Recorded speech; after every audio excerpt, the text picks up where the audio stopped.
Alright, welcome to my first attempt at recording a Netrunner video. My name is David. And I'm Matthew. I'm playing Reina Roja on the right. And I've got HB, Engineering the Future, on the left. My deck started out as a terrible deck to prove that Starlight Crusade Funding is a bad card and should never be played. But I liked playing the doubles so much, especially out of double time, that I kept the deck and found that not having Starlight Crusade Funding still made the doubles usable. So that's kind of the construction of the deck. To start off here, we got some pretty commonplace opening moves, Ice Hedge Fund, and passed it over to Runner. To open up the move, I'm going to play Lucky Find for 6 credits. I'm also running Power Nap, so I'm trying to get out as many doubles as I can so that in the mid to late game I can Power Nap up for huge econ boosts. I really like the econ cards for the runner with doubles. My only problem with them is they tend to slow down too much. Anarch can kind of make do with it, and I'm using all Anarch breakers in this deck to maximize my influence. Run on HQ, saw shipment from San, then passed it over, and install res Jackson Howard, draw 2. And it looks like I just took another credit. Yeah, sorry the credits are kind of out of frame. We're still trying to get all of these parameters set just right. We'll make sure and keep that closer to the camera and easier to see for the future. Install over HQ again. So with my runner deck, I don't have any card searching, so card draw is pretty heavy. I face check an Eli and bounce. Res for 4. I will take the end of the run. And looks like I'm trying to figure out what to do next. Draw a card.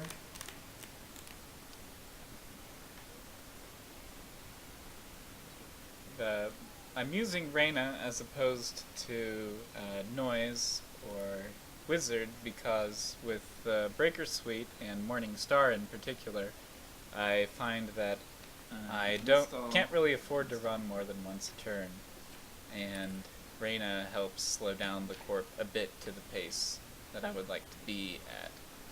Unfortunately, in these games, against a super fast corp, it just doesn't quite cut it.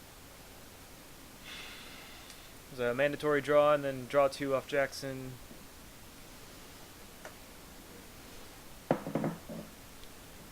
Looks like I'm pondering here. I eventually come to the conclusion that a fast advanced deck with Jackson Howard is a bad idea. And I hope I eventually run on it and trash it, but I think I let the corp get too far ahead at this point in the game. I'm using chess pieces instead of moving knight around. I'm not sure if that helps visibility, but I think it's a lot of fun, so I do it anyway. To supplement fixed strength breakers in this deck, I'm using Knight for the really high strength. I'm using Ice Carver and Data Suckers. I also have Bishop. So that was a shipment from Mirror Morph.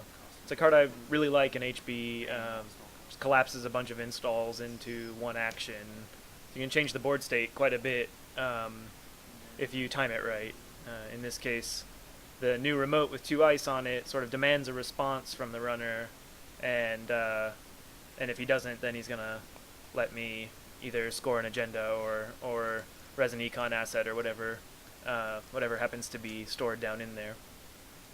Now, I've got Knight, and it's unhosted, but I am not super happy about face checking 2 ice. I don't really mind face checking 1 host, but I'm really afraid of letting the corp gain a advance on me. Here I go broke installing Morningstar.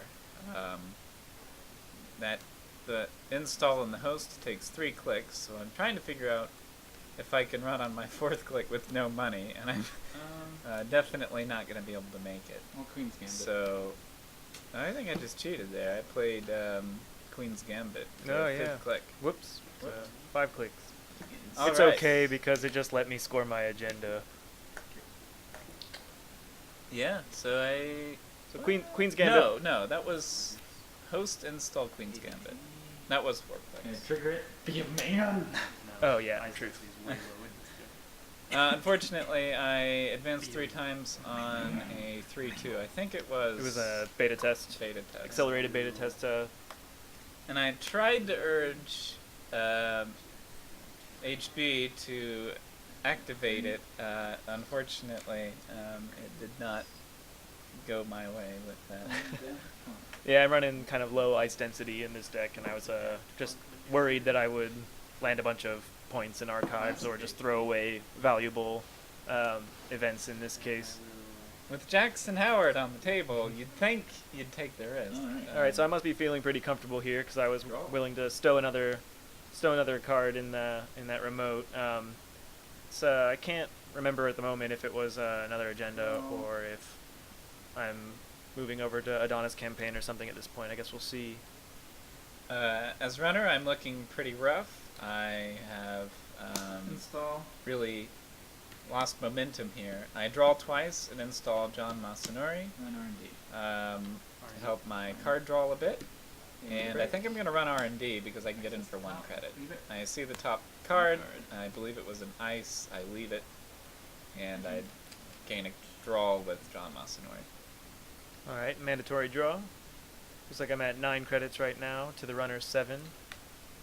Or is that 3? Looks like 3. I think that's 3 credits.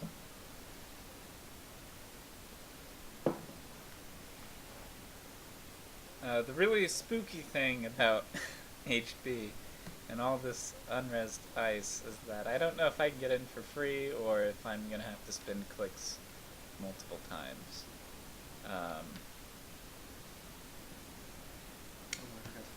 So I decide not to reveal the contents of the remote this turn and instead play a blue level clearance to draw a couple more cards and probably looking for ice to protect R&D. I can't really have Anarch just poking into R&D for 1 credit every turn. So yep, there's the install. Nice thing about Engineering the Future is their Identity's ability. Gain 1 credit on your first install each turn. Pays for the installs of multiple layers of ice, so you can soup up those defenses really easily. So I pass the turn over to the runner. So he drew a demo run or a retrieval run, and I didn't see that second. So I'm looking pretty hard for my fixed breakers, and I'm looking for medium or nerve agent that I can use to put a lot more pressure on the deck. I play Lucky Find as my last click. That's 2 clicks, yeah. So looking pretty good on Econ right now. This deck likes to float at 3 or 4 credits. There's a shipment from Sansan to advance the remote and advance 1 from my coffers and score. That was our Project Vitruvius. It was on the frame for just a little bit. Yeah, we're gonna have to try and get the camera away from the table a little bit for next time. Get some more real estate. So the score is now 4-0. Corp is up. I am feeling pretty bad right now. My cards just aren't where I need them to be. I install Grimoire and move Knight, and I'm hoping to see anything off the top of R&D. At this point, I'd really like to have a medium, but I don't think I have one in hand.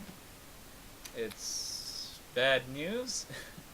It's Ichi 1.0, super expensive to break with Knight, and I'm quite a distance away from having a usable Mimic. And at this point, the runner had too few clicks to be able to click through the all of the program trash subroutines. So I got to pretty sure I got to trash one of your breakers here. I No, in this game I broke both of the Click once. Wait for it to break trashes and then told you to let Oh, God. And then go ahead one and to- trace yeah, it. Oh, right. You did not boost the trace. I think yes, you did not boost the trace. I evaded it with my link, and I used 1 credit to break Eli. So I'm down to 1 credit. You didn't boost. So I gave up the access this turn, but it's going to be costly to just waltz through that Ichi for the future, hopefully giving me enough time to push through a couple more agendas. The main reason why I took the risk and went broke was because I didn't really want to float a tag with John Masanori.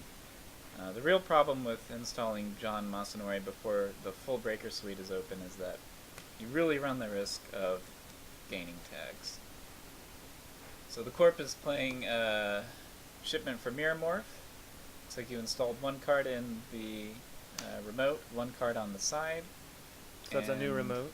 I'm not sure what you did with the 3rd. You may not have installed anything. And advanced twice. This looks super spooky to me. I really want to get in there. I don't really have enough econ to pull it off. So I take a bit of a gamble and play Queen's Gambit and place 3 tokens on the 2nd new remote, thinking it's an econ asset that's supposed to slow me down some. The double advanced card I'm thinking Queen's is Gambit? an agenda, and I want to get it. So I spend my 3rd click moving Knight to, I believe, the inside ice, and then run it with 7 credits. Click. Yep. And if I remember correctly, on this remote, the inside ice is a Chimera, and the outside ice, I believe, is a Roto turret. You have 4 credits, so you're 1 credit short of being able to res the Roto turret with Reina. So I access and take the efficiency committee, taking me up to 2 points to Yeah, your so 4. I probably jumped the gun a little bit here, but thought I was kind of had the advantage. Figured I'd press it. And the outside remote was actually also an agenda. It was a Gila hands, and I was able to score it because of the advancement counters from Queen's Gambit. So 6 advancement counters I've gotten off Queen's Gambit this game. That's pretty good. Unfortunately, my gambits have not been paying off. I was kind of hoping that this HB would be pretty asset heavy or even upgrade heavy, but it did not appear to be that way. Now I'm in big trouble. The Corp has much more money, and he's at match point. He's at 5 points, agenda points, so I can't let him have anything. Unfortunately, I checked the same ice. I think I'm good because he didn't res it last time, and I get Roto Turret. Now, here we have a discussion about which program to trash, and he surprises me because he trashes Knight. Even while Morningstar is much more costly to install. So in this case, I knew that it was more important to me that the flexibility of Knight goes away rather than the brute strength of something like Morningstar. So yeah, the Curse of Roto Turret, 0 strength, the Parasite knocks it out without any effort at all. So we've got just 1 piece of ice, and he's praying that it's a barrier. I took a tag from that failed run, so from John Masanori. I just remembered at this point. I believe I'm on click 3, and I'm going to face check that inner ice with that click. We have, I think, some disagreement about how many clicks I've used so far, and I think we come to the right number. Yeah, I think I flipped a marker on accident.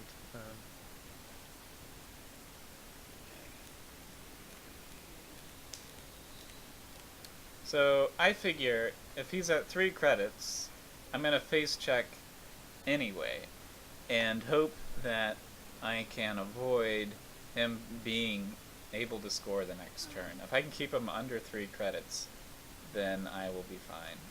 I believe you res that for 2 because Right. you've already res the roto turret. Yeah, for a whopping 5 to have it destroyed later in the same turn. So I think I'm in the clear. He's at 1 credit. I can figure out a way to keep him from being able to score that last agenda for 1 more turn. Unfortunately, that I don't believe ends up being the case. I had forgotten that he had earlier played Shipment from Sansan, and he ends up using that as an econ boost to get out that last 3 too. Yeah, so advanced with my last count, or with my last credit, putting me at 0, and then closing the deal with the Shipment from Sansan. So finishing score was, let's see, it would have been 7-2, and a nice short little game. Looks like I had 2 barriers stacked up on HQ, which would have been a pain if I had needed to keep him out with that that Morningstar on the board. I ended up having quite a few agendas in hand. I was just kind of lucky that I also had the resources to kind of pound them out one after another. So yeah, short little game. Hope you guys liked it, and we hope to have more coming to you soon. And we'll try and get a little bit more real estate so we're not so cramped here on this coffee table. Thanks, and hopefully we'll see you again. Yep.